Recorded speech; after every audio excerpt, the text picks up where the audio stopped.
Hello students, welcome to my channel. हम लोग हैं इरोडो सॉल्यूशन सीरीज़ में और सॉल्व करेंगे इलेक्ट्रोडायनेमिक्स से प्रॉब्लम 3.2। स्टार्ट करते हैं।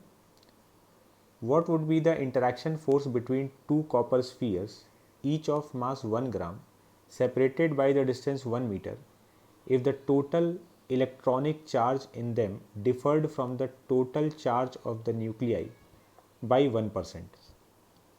सिचुएशन ये है कि दो कॉपर स्फीयर है, इन दोनों का मास हम लोग को गिवन है, दोनों के बीच का सेपरेशन गिवन है और इन दोनों के बीच लगने वाला इलेक्ट्रोस्टैटिक फोर्स हम लोग को कैलकुलेट करना है। और चार्ज के बारे में एक इन्फॉर्मेशन गिवन है कि दोनों का जो चार्ज है, जो इलेक्ट्रॉनिक चार्ज है, मतलब जो इलेक्ट्रॉन्स की वजह से चार्ज है, वो न्यूक्लियस के चार्ज से 1% डिफर कर रहा है। एक्चुअली में टोटल इलेक्ट्रॉन का चार्ज और न्यूक्लियस का चार्ज मिलाकर नेट ज़ीरो होता है, दोनों इक्वल अमाउंट में है। तो यहाँ पर जो इलेक्ट्रॉन्स की वजह से जो चार्ज है वो न्यूक्लियस के चार्ज से 1% से डिफर कर रहा है, मतलब आइदर 1% एक्स्ट्रा कंसिडर कर लें या 1% लेस, तो 1% का डिफरेंस है। तो हम लोग को फोर्स कैलकुलेट करना है, तो सबसे पहले हम लोग को ये कैलकुलेट करना होगा कि ये चार्ज है कितना। मेन टास्क इसमें यही है, चार्ज कैलकुलेट करना। तो करते हैं। मास ऑफ कॉपर 1 ग्राम, इसको हम लोग m से लिख रहे हैं। दोनों के बीच का separation small r। Capital M molecular mass of copper, Na Avogadro number and Z atomic number of copper. तो ये जो स्फीयर है, इस स्फीयर में टोटल नंबर, किसी भी एक स्फीयर में टोटल नंबर ऑफ एटम्स मान लेते हैं n है। तो ये टोटल नंबर ऑफ एटम्स को हम लोग number of moles into Avogadro number लिख सकते हैं।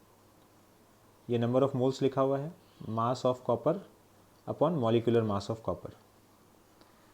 तो हम लोग के पास टोटल नंबर ऑफ एटम्स आ गया। तो total nucleus charge on one of the spheres, तो एक स्फीयर में टोटल न्यूक्लियस चार्ज कितना हो सकता है। तो अगर n नंबर ऑफ एटम्स है और हर एक न्यूक्लियस में चार्ज कितना है, तो वो है Z into E, atomic number into charge of 1 proton. तो ये एक न्यूक्लियस का charge into number of atoms, तो ये टोटल न्यूक्लियस का चार्ज हो गया एक स्फीयर के अंदर। n का वैल्यू यहाँ पुट कर देंगे। तो नेट चार्ज कितना होगा, net charge on A sphere is a small q। तो ये जो स्मॉल q है, ये कैपिटल Q का 1% है, मतलब small q is capital Q by 100।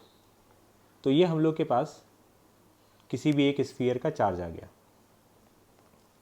अब चार्ज अगर आ चुका है तो दोनों स्फीयर्स के बीच लगने वाला force 1/4 pi epsilon naught Q1 Q2 by R square.